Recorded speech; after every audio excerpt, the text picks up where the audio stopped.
The Last Stand. The crystal spires of Viridian Prime burned against the purple sky as another wave of Korath destroyers descended through the atmosphere. Ambassador Lyrian pressed her four-fingered hand against the observation window of the emergency command center, watching her world die in slow motion. The elegant towers that had stood for 3,000 years crumbled like ice sculptures under a hammer. "Status report," she demanded, her melodic voice strained with exhaustion. The Zelani had not evolved for war. Their slender frames, designed for their low-gravity homeworld, were built for grace and intelligence, not conflict.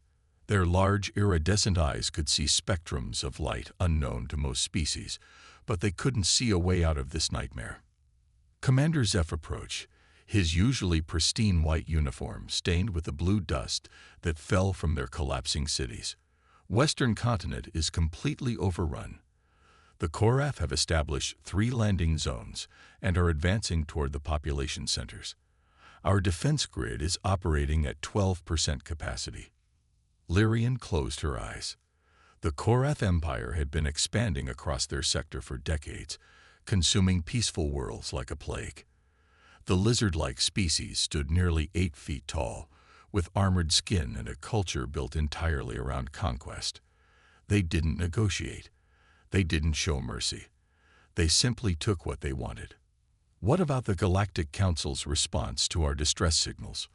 Lyrian asked, though she already knew the answer from Zeph's expression. The Arcturian delegation expressed deep concern and called for diplomatic negotiations. The Vegan Republic offered thoughts and prayers. The Centauri Union is still reviewing the situation in committee. Zeph's voice carried bitter irony. "Standard galactic politics. Ambassador, everyone's deeply troubled, but no one wants to actually fight the Korath." Through the window, another explosion bloomed like a deadly flower. Somewhere in that fire, Zelani families were dying. Children who had never known violence were learning its meaning in their final moments. The Korath didn't distinguish between military and civilian targets. To them, complete extinction was simply efficient. "How long do we have?" Lyrian asked. "At current pace of advance, perhaps 18 hours before they reach this facility. Maybe less." Lyrian moved to the central console where star charts flickered with desperate urgency.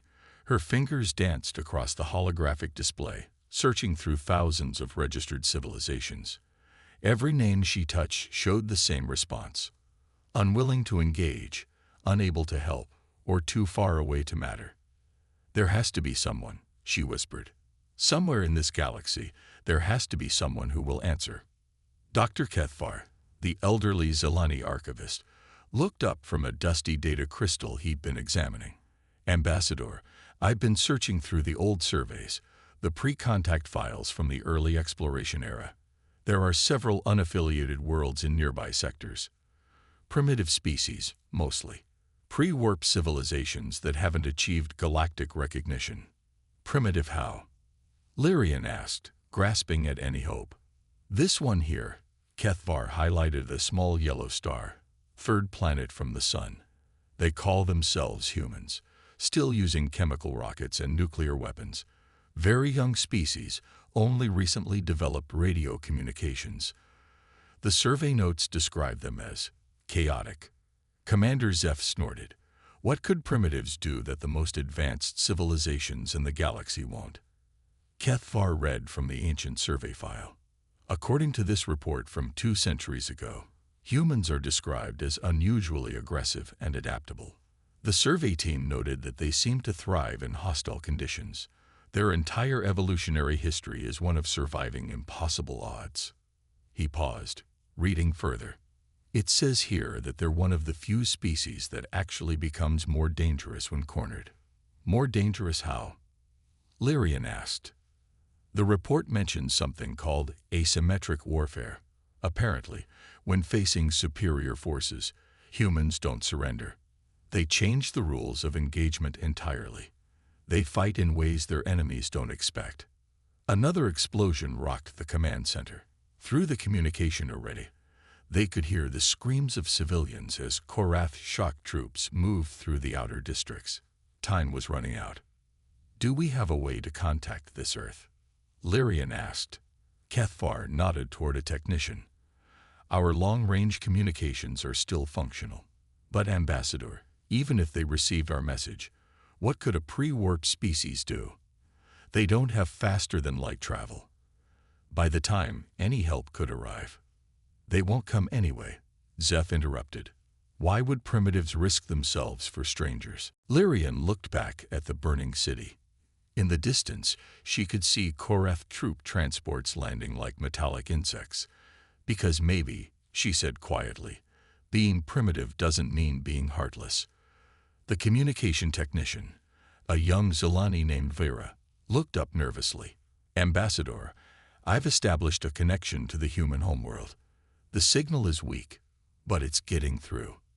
Lyrian took a deep breath. Open a channel. The main screen flickered, then resolved into an image of a human face. The creature was smaller than a Zilani, with strange fur only on top of its head and small forward-facing eyes. But those eyes held an intelligence that was unmistakably aware. This is Dr. Elena Vasquez at the Search for Extraterrestrial Intelligence Institute, the human said, speaking in a language that the universal translator struggled to parse. Are you actually aliens? My name is Ambassador Lyrian of the Zilani Republic, Lyrian said, trying to keep her voice steady. Dr. Vasquez, my people are under attack. Our world is being destroyed by an empire that shows no mercy. We have sent distress calls across our galaxy, but no one will help us. You are our last hope. The human's expression changed, becoming more focused. How many people are we talking about? Nearly 800 million Zilani civilians, plus the populations of our colony worlds. The Korath Empire seeks our complete extinction. Dr. Vasquez was quiet for a moment, then said something in her own language to someone off-screen. She turned back to the communication link. Ambassador Lyrian, I need you to transmit all the tactical data you have about these Korath forces. Ship numbers, weapons capabilities, troop strength, everything. Commander Zeph shook his head. Doctor, with respect, your species hasn't even achieved interstellar flight. What could you possibly? Commander, Dr. Vasquez interrupted, and there was something in her voice that made everyone in the room pay attention. You'd be surprised what humans can do when someone needs help. Just send us the data. As Vera began transmitting the military intelligence, Dr. Vasquez studied the information with an intensity that surprised Lyrian. The human's small eyes moved rapidly across displays, absorbing details about Korath battle formations, weapon systems, and tactical doctrines. How long until they reach your command center? Dr. Vasquez asked. 17 hours, perhaps less, Lyrian replied. And you say no other galactic civilization will help. They are either unwilling or unable to challenge the Korath Empire. Dr. Vasquez nodded grimly. Ambassador, I want you to do everything you can to slow down their advance. Evacuate civilians to the most defensible positions you have. We're going to help you. Zeph stepped forward. Doctor, I don't think you understand the scale of what we're facing. The Korath have 47 warships in orbit and over 200,000 ground troops. They have energy weapons that can level mountains and armor that can withstand. Commander, Dr. Vasquez said, and now her voice carried something that made Lyrian's skin tingle with anticipation. Has anyone ever told you about the Battle of Thermopylae, or Stalingrad, or the Tet Offensive? None of them recognized the references, but something in the human's tone suggested they should be paying attention. Throughout our history, Dr. Vasquez continued, humans have faced impossible odds. We've been outnumbered, outgunned, and counted out more times than I can count. And we're still here. The thing about humans, Ambassador, is that we don't just fight to win. We fight because it's the right thing to do. The communication link began to fade as Korath jamming increased. Dr. Vasquez's image flickered, but her voice remained clear. Hold your position, Ambassador. Help is coming. The screen went dark. Commander Zeph stared at the blank display. She realizes they don't have faster-than-light travel, right? Even if they wanted to help, it would take them years to reach us with their primitive technology. But Lyrian was studying the tactical display where Dr. Vasquez had been looking moments before. The human had been paying attention to something specific, something about the Korath formation patterns that had caught her interest. Vera, Lyrian said to the communications technician, monitor all frequencies. If the humans attempt to contact us again, I want to know immediately. Outside, the sounds of battle grew closer. Korath atmospheric fighters screamed overhead, their energy weapons carving glowing scars across the landscape. In the distance, the sound of their war machines grew louder. But for the first time in days, Ambassador Lyrian felt something she had almost forgotten. Hope. Somewhere in the galaxy, on a small blue world that most civilizations dismissed as primitive, someone had heard their cry for help. And from the way Dr. Vasquez had studied their tactical data, Lyrian suspected that the Korath Empire was about to learn what it really meant to fight humans. The question wasn't whether help would come. The question was whether the galaxy was ready for what happened when humans decided to go to war. When humans hunt. 16 hours later, the Korath command ship Dominion's Fist hung in orbit above Viridian Prime like a metal predator, its hull bristling with weapons designed to crush resistance and terrify survivors. General Vextor stood on the bridge, his scaled hands clasped behind his back as he watched the final phase of the planetary conquest unfold. Status of ground operations, he commanded, his voice a rumbling growl that carried the authority of 100 conquered worlds. Western and northern continents are secure, reported his tactical officer. Resistance in the southern continent has collapsed. We estimate complete pacification of the planet within 6 hours. Vextor nodded with satisfaction. The Zilani had fought better than expected for such a peaceful species, but the outcome had never been in doubt. Soon, Viridian Prime would be another trophy in the Korath Empire's expanding collection of conquered worlds. General, the communications officer interrupted. We're detecting some unusual energy signatures at the edge of the system. Long-range sensors are picking up multiple contacts, but the readings don't match any known ship classifications. Vextor's yellow eyes narrowed. Galactic Council reinforcements. Negative. Sir, these signatures are different. The energy patterns don't correspond to any known propulsion systems in our database. Before Vextor could respond, space itself seemed to tear open. Not the smooth dimensional folding of standard faster-than-light travel, but something rawer, more violent. Reality twisted, and through the distortion came ships unlike anything the Korath had ever seen. They weren't elegant like Arcturian vessels or efficient like Centauri designs.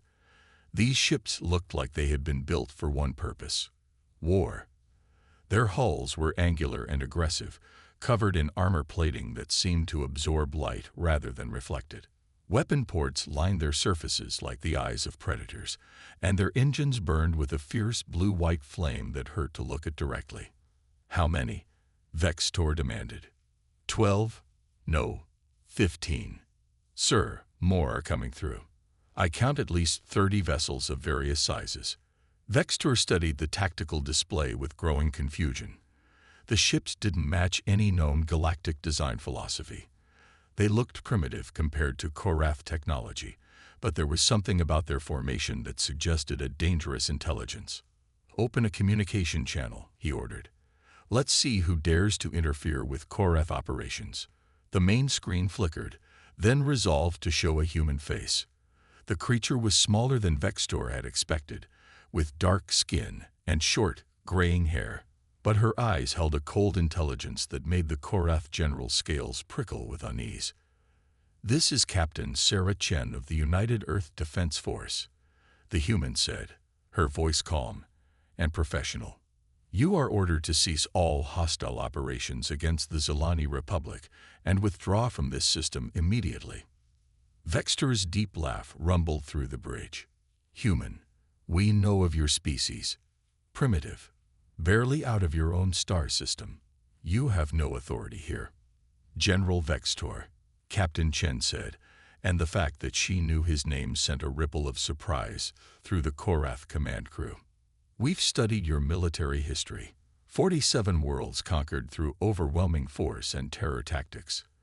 You're used to fighting civilizations that value peace above survival. And what would you know of survival, human? Captain Chen's expression didn't change, but something flickered behind her eyes. General, my species spent 200,000 years learning to survive on a planet that tried to kill us every single day. We survived ice ages, volcanic eruptions, plagues, and predators that made your people look like house pets. We survived by becoming the most dangerous thing in any environment we entered. Impressive speeches, Vextor sneered.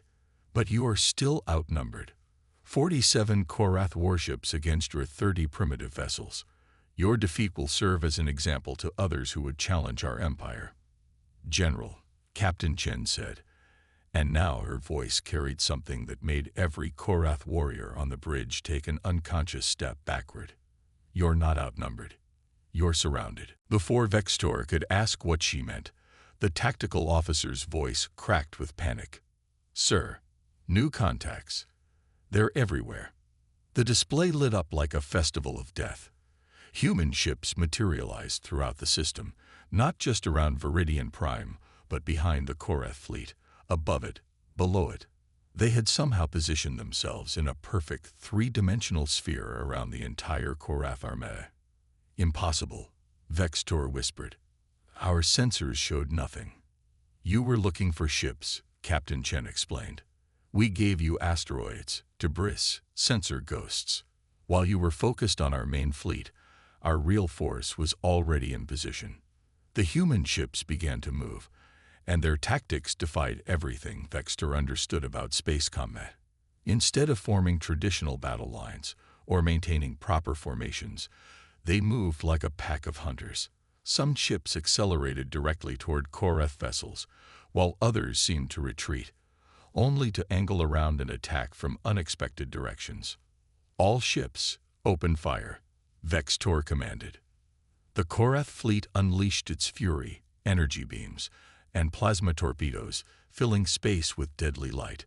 But the human ships moved like they were alive, twisting and diving through the barrage with an agility that shouldn't have been possible for vessels their size.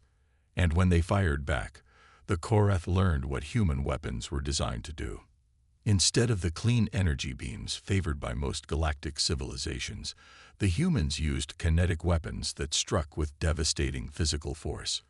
Railguns that accelerated metal slugs to incredible velocities, missiles that maneuvered like living things, and something the humans called nuclear torpedoes that created miniature suns wherever they detonated. But it wasn't just their weapons that shocked the Korath. It was how they used them. The humans didn't fight like any military force Vextor had ever encountered. They fought like predators who had studied their prey. Every attack was coordinated with devastating precision, but also with a creativity that defied military doctrine. Some human ships used the gravity wells of planets to slingshot around and attack from impossible angles. Others deliberately took damage to get close enough for devastating short-range strikes. Sir, the tactical officer reported, his voice tight with fear. The humans have somehow infiltrated our command network. They're disrupting our coordination systems. On the surface of Viridian Prime, the Korath ground forces received new orders that contradicted their previous commands. Troop transports found their navigation systems hacked, sending them to empty coordinates. Supply convoys were diverted into ambushes that appeared out of nowhere. Commander Zeph, watching from the Zolani command center, couldn't believe what he was seeing. How are they doing this? They don't have our technology, our encryption methods. Ambassador Lyrian, monitoring the human communication channels, turned to him with wonder in her large eyes. Commander, I don't think they need our methods. Listen to this. She activated the audio feed from the human fleet. Instead of formal military communications, they heard something that sounded almost casual. Bravo team, you've got 3 Korath destroyers trying to flank from your 2 o'clock. Copy that. Alpha, we see them. Charlie team, You ready for that maneuver we practiced? The one where we pretend to be dead. Always fun. Execute in 3, 2, mark. Zeph watched in amazement as a damaged human cruiser suddenly went dark, appearing to be destroyed. The Korath ships moved in to confirm the kill, only to have the dead ship spring back to life directly in their midst, weapons blazing at point-blank range. They're improvising, Lyrian realized. Every single engagement. They don't follow standard tactical doctrines because they're making it up as they go along. In space, General Vextor was coming to the same terrifying realization. The humans weren't just winning because they were more numerous or better armed. They were winning because they thought differently about warfare itself. General, his second-in-command reported, "We've lost contact with ground forces in sectors 7 through 12. The humans have deployed some kind of atmospheric penetration craft, but they're not attacking our positions directly. What are they doing? They appear to be rescuing civilians." Vextor's blood ran cold. The humans weren't just fighting to defeat the Korath fleet. They were simultaneously conducting rescue operations for Zilani survivors. It should have been impossible to coordinate both offensive and humanitarian operations in the middle of a battle, but the humans were doing it anyway. On the surface, human dropships swept through burning cities, their crews working with desperate efficiency to evacuate Zilani civilians. The soldiers who emerged from these craft moved with a purpose that terrified the Korath ground forces. These weren't the elegant, formal warriors of most galactic militaries. These were fighters who had learned warfare in the mud and blood of 1,000 conflicts. They used the ruins of Zilani cities like they had been born there, turning rubble into cover and creating ambush points from seemingly empty buildings. When Korath forces tried to pursue them, the humans seemed to vanish, only to reappear behind enemy lines with weapons that shouldn't have been effective against Korath armor but somehow were. "Sir," the Korath tactical officer's voice was barely above a whisper, "we're receiving surrender requests from 17 of our ground units." Vextor stared at the tactical display in disbelief. The mighty Korath Empire, conqueror of 47 worlds, was being defeated by a species that still used chemical propulsion and projectile weapons. Captain Chen's voice cut through the chaos on the communication channel. "General Vextor, your fleet is broken and your ground forces are in full retreat. I'm offering you one chance to surrender. Accept it, and your soldiers live. Refuse, and we'll show you what humans do to those who threaten the innocent. You cannot defeat the entire Korath Empire." Vextor snarled, though his confidence was cracking. "We have thousands of ships, millions of warriors." "General," Captain Chen interrupted, and her voice carried a promise that chilled the Korath commander to his core. "We're humans. We don't just defeat our enemies. We make sure they never want to fight us again." As if to emphasize her point, the largest human ship moved into position directly above the Korath flagship. Instead of firing immediately, it simply waited, weapons trained on the bridge where Vextor stood. The message was clear. The humans could have ended the battle at any time. They had chosen to demonstrate their superiority instead. Vextor's voice caught in his throat. "I surrender." The words that had never before been spoken by a Korath general echoed through the fleet communication channels. Across the system, Korath ships powered down their weapons. On the surface, ground forces laid down their arms. In the Zilani command center, Ambassador Lyrian watched in amazement as human ships began coordinating massive relief efforts. The same vessels that had just fought one of the most brilliant tactical engagements in galactic history were now delivering medical supplies and engineering teams to help rebuild what the Korath had destroyed. "Commander," she said to Zeph, who was staring at the displays in shock, "I believe we need to reconsider our understanding of what makes a species primitive." On the main screen, Captain Chen's image appeared again, but now she was smiling. "Ambassador Lyrian, this is Captain Chen. Viridian Prime is secure. We've taken the Korath forces into custody and begun evacuation of wounded civilians. Our medical teams are standing by to assist with any humanitarian needs." "Captain," Lyrian said, her voice thick with emotion, "how can we ever thank you? Your people traveled across the galaxy to help strangers you'd never met." Captain Chen's expression grew serious. "Ambassador, where we come from, there's an old saying, no one fights alone. Your people called for help, and humans don't ignore that call. Ever." As rescue operations continued throughout the system, news of the battle spread across the galaxy.